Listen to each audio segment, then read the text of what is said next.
क्या आप जानते हैं दुनिया का सबसे बड़ा जिम्मेदार कोई किसान नहीं बल्कि बिल गेट्स है। 2,75,000 एकड़ जमीन, इतनी कि एक पूरा मुल्क बसाया जा सके। लेकिन सवाल यह है कि एक सॉफ्टवेयर बनाने वाला इंसान इतनी ज़राअत क्यों खरीद रहा है। Artificial food, insect protein, lab grown meat, ये सब कंपनीज में बिल गेट्स भारी सरमाया लगा चुका है।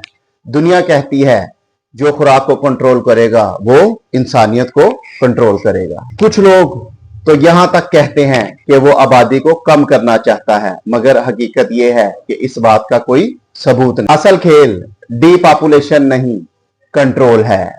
खुराक का कंट्रोल, सेहत का कंट्रोल और डिजिटल सिस्टम्स का कंट्रोल। जब ये तीनों एक जगह हो तो दुनिया उसी के हाथ में होती है।